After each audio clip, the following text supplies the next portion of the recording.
Muy, pero muy bienvenidos a este nuevo culto, donde vamos a adorar al Señor, donde exaltamos su nombre y donde abrimos su palabra para que pueda bendecir nuestras vidas. Quiero saludar, como siempre, de una manera muy especial a todos aquellos que nos están siguiendo en forma directa o en diferido en cualquier punto de este planeta. Saludar a los queridos que están allí en Europa, en Norteamérica, en Centroamérica, en Sudamérica, en el lugar donde estés, en el pueblo o ciudad donde estés. Queremos que la bendición de Dios llegue a tu vida.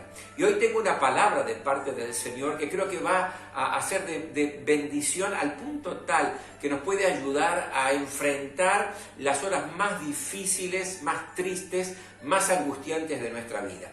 Quiero invitarte a que abras la Biblia en el libro de Jeremías, capítulo 33. Jeremías, capítulo 33. Y este capítulo es muy importante porque yo quiero que esta historia que nos revela Jeremías 33 puede dejarnos grandes enseñanzas, especialmente cuando enfrentamos la hora más triste, más dura y más difícil de nuestra vida. Permíteme que te ponga un poquitito en contexto. ¿Quién era Jeremías? Jeremías era un profeta bastante jovencito. De hecho, él mismo lo declara de esta manera, como poniendo una primera excusa cuando el Señor lo llamó. Esto aparece allí en Jeremías capítulo 1, cuando el Señor lo llama a ser un profeta de parte de él. Jeremías dice, pero yo soy muy jovencito, soy niño. Por lo tanto, era un profeta muy joven. Se lo conoce también como el profeta llorón. Dios le había dado algunas indicaciones, como por ejemplo, él tenía que permanecer soltero, no podía participar de banquetes, tenía que estar alejado de las fiestas, de todo tipo de diversión. Sus parientes, por ejemplo, y sus compatriotas lo amargaban, lo humillaban, hasta quisieron matarlo. Y él tuvo que profetizar durante una época muy dura y muy difícil para su pueblo. ¿Qué pasaba en ese contexto? Jerusalén, que era uno de los lugares donde el profeta Jeremías profetizó, en ese momento y en esas circunstancias estaba sitiada por los caldeos. El sitio era una estrategia militar de conquista. Se sitiaba la ciudad durante a veces meses o en alguna oportunidad por algunos años. Entonces nada podía entrar y nadie podía salir. Y no se podía comerciar. Lo que acontecía es que los productos, los víveres se terminaban en la ciudad. La gente empezaba a sufrir muchísimo, no solamente sufría, sino que también morían, porque imagínense, era una especie de cuarentena de toda una ciudad, sin poder comerciar, sin poder salir, sin poder entrar. Humanamente no había salvación para el pueblo de Dios, humanamente no había salvación para Jerusalén. Y bajo estas circunstancias es que tiene que profetizar Jeremías. ¿Qué es lo que él profetizaba? ¿Qué es lo que Dios le mandaba a profetizar a su pueblo? Que tenían que arrepentirse, que tenían que volver a Dios, porque el pueblo se había alejado de Dios, se había apartado de Dios. Estaban viviendo en un nivel de violencia extrema. La corrupción social, la destrucción familiar eran el pan cotidiano. Por lo tanto, Jeremías tenía que dar una palabra dura de parte del Señor, dura pero amorosa al mismo tiempo, porque Dios le decía, arrepiéntanse de esta situación que están viviendo, arrepiéntanse de estar alejados de mí y vuelvan a mí y la bendición va a volver a fluir. De pronto, llegamos al capítulo 33 donde Jeremías está en la cárcel. Está en la cárcel, su alma es como que se está apagando, se está decepcionando, hay presentimientos que nublan el corazón de Jeremías, su voz ya no se escucha ni en las calles ni en las plazas de Jerusalén. Aquellos que tramaron en contra de él estaban satisfechos, estaban tranquilos, ya no había un mensaje duro de arrepentimiento, de volver a Dios, lo habían logrado acallar, habían logrado que Jeremías deje de hablar metiéndolo en la cárcel. Y ahí está Jeremías está triste, solo, angustiado, nadie para tenderle una mano. ¿Quién le va a tender una mano? Sus amigos, por ejemplo. Si sus amigos en muchas oportunidades intentaron convencerlo que deje esa misión de predicar, de profetizar de parte de Dios que le estaba trayendo amargura, tristeza, no querían saber nada con eso. Otros de sus amigos se burlaban de él porque él no participaba de la diversión, no participaba de la fiesta. ¿Quién iba a tender una mano a Jeremías? Sus colegas, los sacerdotes, los religiosos, otros profetas que también había en ese tiempo. Todo lo contrario, miren lo que dice unos capítulos antes, en Jeremías capítulo 26, versículos 7 y 8, nos dice lo siguiente, preste atención, dice, los sacerdotes, los profetas, es decir, aquellos que eran sus compatriotas y al mismo tiempo eran colegas del ministerio, y el pueblo entero oyeron estas palabras de parte del profeta Jeremías, que las pronunció en la casa del Señor. ¿Qué palabras eran? Palabras de arrepentimiento, vuelvan a Dios. Pero en cuanto Jeremías terminó de decirle al pueblo todo lo que el Señor le había ordenado, los sacerdotes y los profetas y todo el pueblo lo apresaron y le dijeron, vas a morir. ¿Quién iba a tender una mano a Jeremías si aún aquellos que tendrían que estar de su lado para seguir anunciando las verdades de Dios lo apresaron y le dijeron de una manera enfática, no te queremos más, vas a morir? Y así está Jeremías en el momento más triste, en la hora más negra, en la hora más difícil, cuando todas las puertas humanas se habían cerrado para él. Fue allí cuando mayor era su desesperación y más inaguantable era la angustia que estaba viviendo este hombre solo, triste. Allí es donde las puertas del cielo se abrieron sobre Jeremías. Y Dios le habló de una manera tremenda, y no solamente le habló, le ofreció la más preciosa promesa para un alma que estaba abatida, para alguien que estaba angustiado, para alguien que estaba triste. ¿Y qué le dice? Allí está en el versículo 3. Usted abrió Jeremías 33 y yo quiero que vaya al versículo 3. Un versículo tan conocido, tan importante, pero que hoy cobre una vigencia tremenda en su vida y en mi vida. Dios le dice en el peor momento de la vida de Jeremías, en la peor situación, en la angustia más profunda, le dice lo siguiente: Jeremías, clama a mí y yo te responderé y te enseñaré cosas grandes y maravillosas que tú no conoces. Cuando Jeremías escucha la voz de Dios de una manera tan clara, yo creo que se renueva la esperanza, reaviva la fe de Jeremías. Dios le abre los ojos a un nuevo horizonte, una nueva perspectiva, como lo que Dios quiere hacer hoy. Quizás usted está atravesando un momento duro, difícil, angustiante a nivel personal. Hay una enfermedad que está atacando su familia o su propia vida.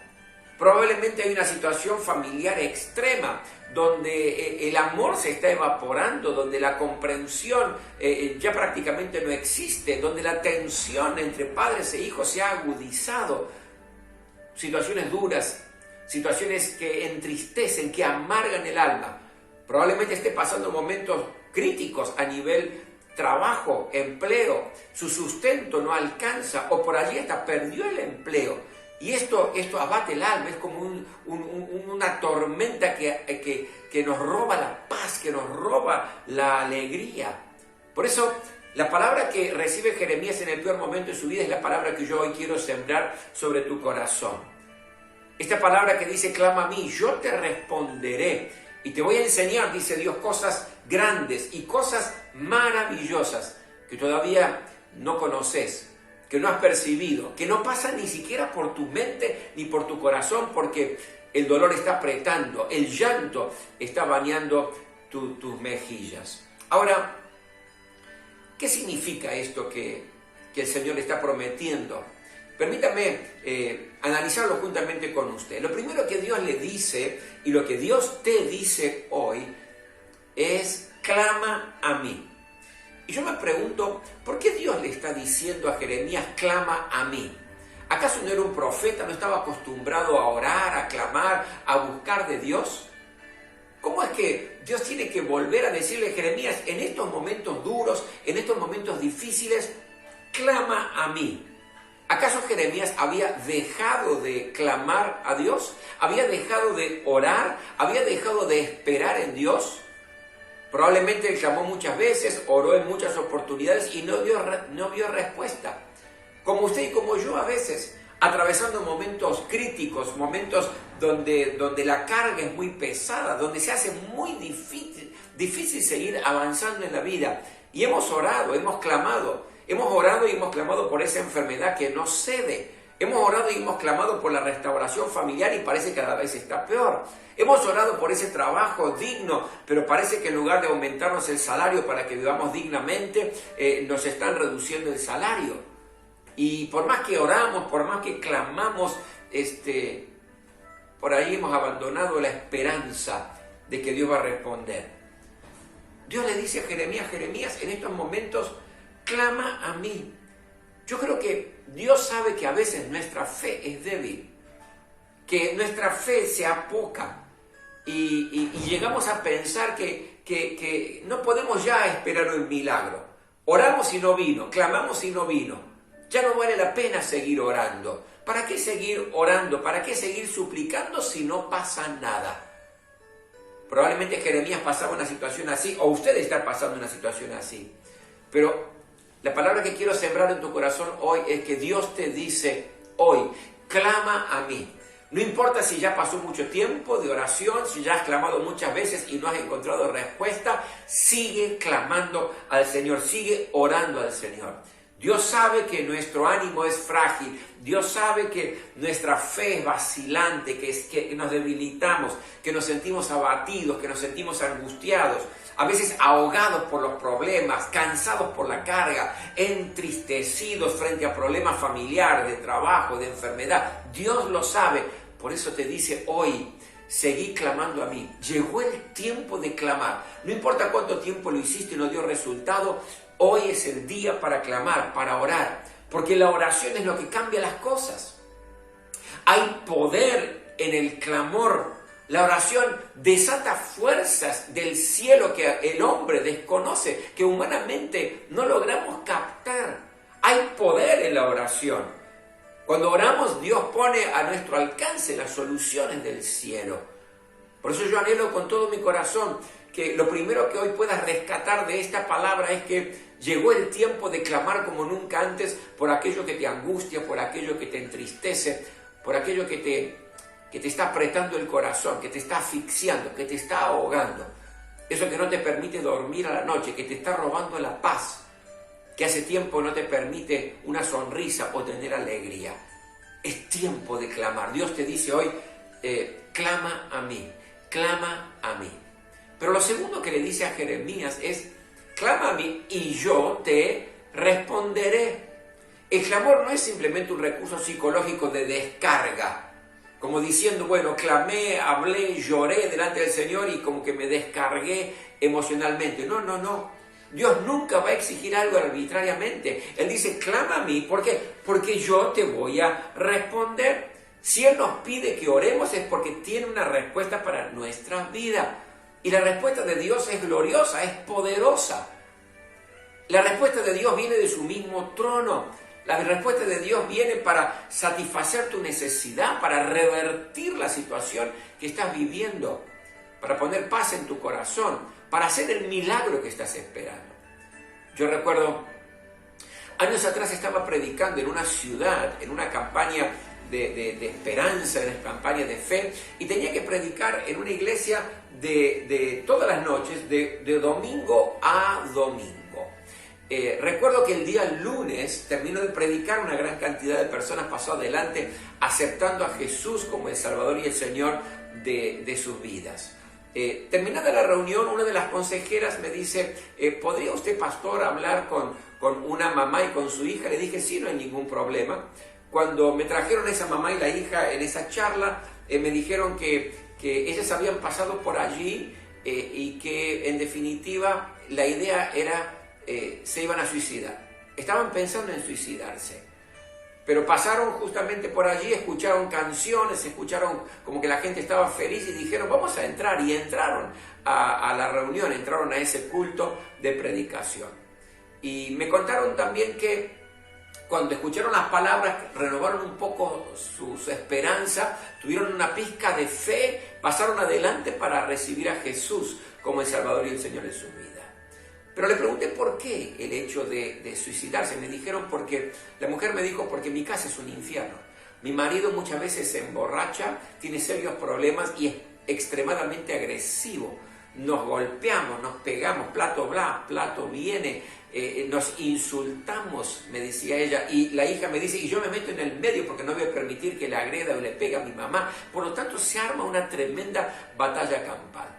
No aguantamos más, no soportamos más, o lo matamos o nos suicidamos. Y habían tomado la decisión de ir rumbo al suicidio. Entonces yo en ese momento les reafirmé el hecho de que en Jesucristo hay poder, en Jesucristo hay esperanza, y que no necesitaban suicidarse, por supuesto que no, que la vida es un don precioso de parte del Señor. Le di unos cuantos consejos prácticos y le dije, me encantaría que ustedes cada noche hasta el próximo domingo puedan venir a este culto. Me dijeron sí, que tienen muchas ganas de seguir escuchando, de seguir aprendiendo. Les dije que tenían que leer la Biblia, etcétera, etcétera. Día martes a la noche no aparecieron, miércoles a la noche tampoco, jueves, viernes, sábado no vinieron. Yo honestamente me asusté, dije, no sea cosa que se hayan suicidado, no sea cosa que haya habido situaciones graves. Me quedé muy preocupado por esta mamá con su hija. El día domingo, para mi alegría, las vi allí entrar al culto. Terminada la reunión pedí hablar con ellas, vinieron a hablar conmigo y les dije, ¿qué pasó? Que no vinieron. Entonces me dijeron que le dijeron a su marido que habían venido a la iglesia y él se enfureció más, se volvió loco y empezó de nuevo los gritos, a los insultos, nos volvió a golpear, se volvió a emborrachar, se volvió un infierno nuestra casa. Y yo le dije, ¿y ustedes qué han hecho? Bueno, no, lo que nosotros hacemos es lo mismo, es decir, cuando él viene y nos insulta, dice, nosotros también lo insultamos, cuando nos grita, nosotros también le gritamos, cuando nos pega, entre las dos lo agarramos y lo golpeamos, es decir, hay una batalla campal en nuestra casa. Yo le dije, permítame darle algunos consejos muy prácticos, y le voy a dar dos solamente. El primero de ellos es, miren, ustedes ahora que están leyendo la Biblia y están aprendiendo las cosas de parte de Dios, yo quiero pedirles que cuando Él los insulte, ustedes bendigan su vida. Cuando Él sea agresivo y use palabras duras, ustedes usen palabras amorosas para con Él. Cuando venga para pegarles, quédense quietas, no agarren ningún plato, nada para pegarle, quédense quietas, cierren sus ojos, oren al Señor. Me dijeron, pero nos va a matar. Yo le dije, no, la protección del Señor va a estar sobre su vida. Lo primero, tengan este tipo de actitud. Pero lo segundo, cada noche yo les pido que se arrodillen allí al pie de su cama, ustedes dos, y oren por Él, clamen a Dios por Él. Y me volví a mi ciudad. Al año me volvieron a invitar de ese mismo lugar para predicar una campaña evangelística de domingo a domingo. La primera noche, el primer domingo, con alegría veo, porque reconocí a la mamá con su hija, que estaban sentadas allí. Terminó el culto, trajo paz a mi corazón, terminó el culto y inmediatamente vinieron para verme. Y juntamente con ellos había un hombre. Y me dijeron, queremos presentarle, la mamá me dijo, quiero presentarle a mi marido. Y la hija con mucha alegría dijo, yo quiero presentarle a mi papá.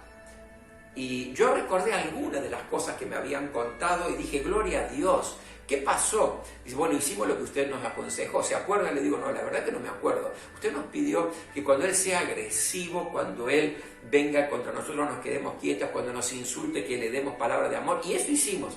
Pero además, cada noche nos juntamos con mi hija al pie de la cama a orar y a clamar a Dios por su vida.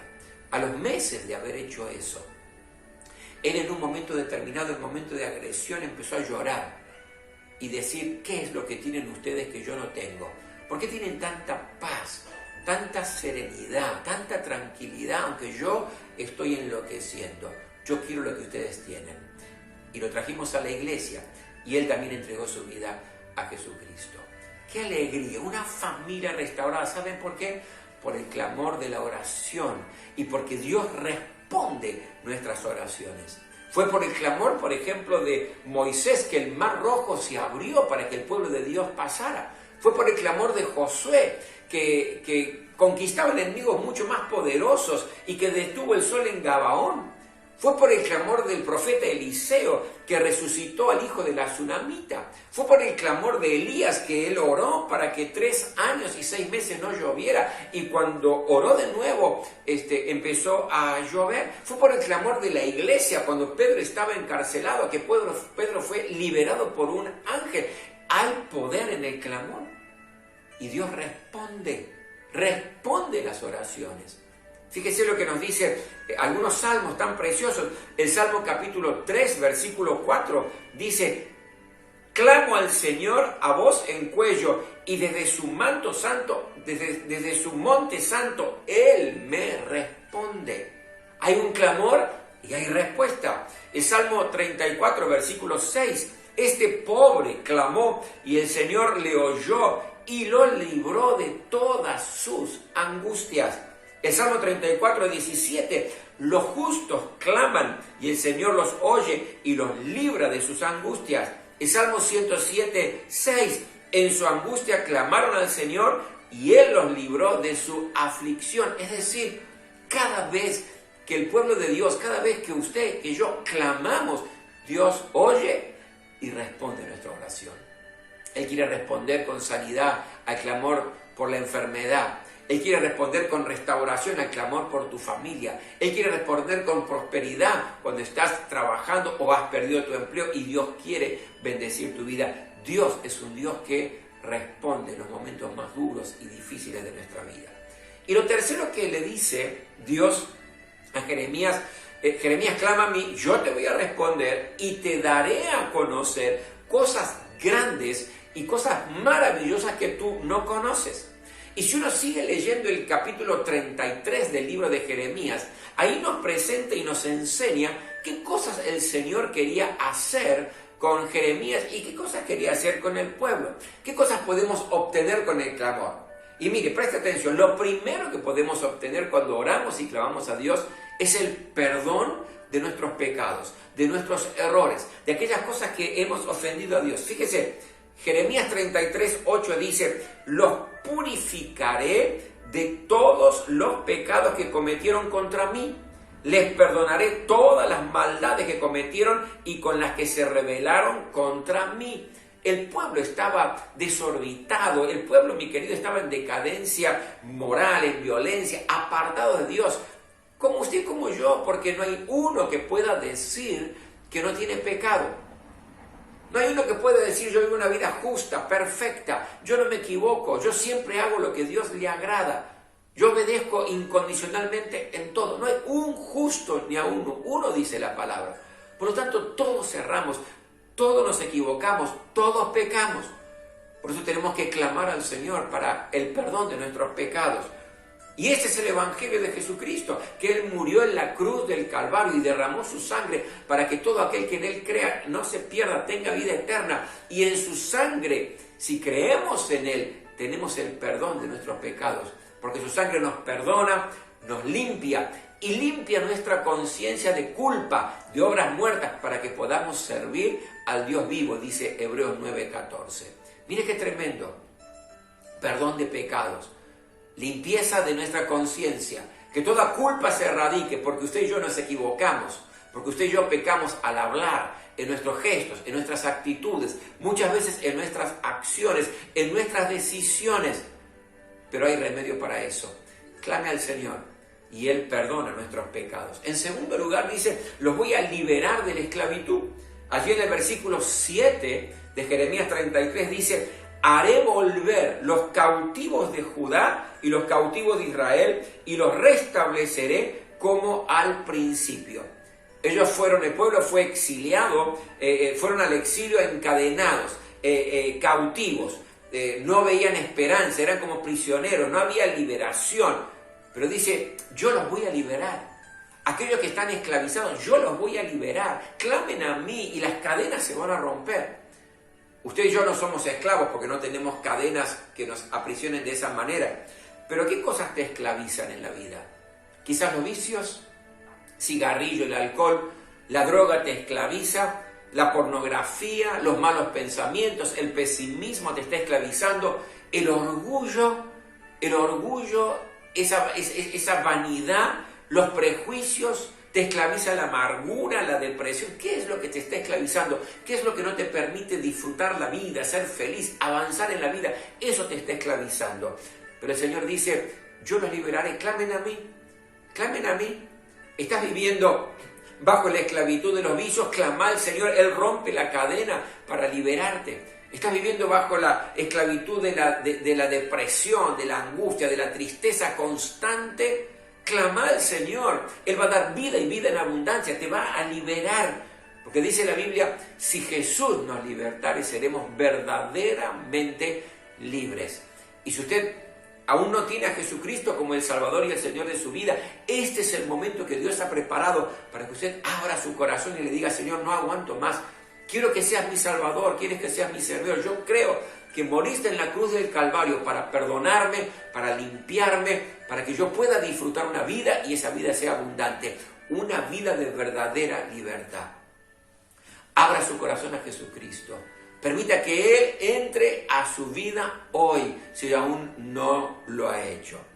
Pero lo tercero que le promete que va a responder y mostrar es una vida de abundante paz y abundante salud. Mire lo que dice el versículo 6.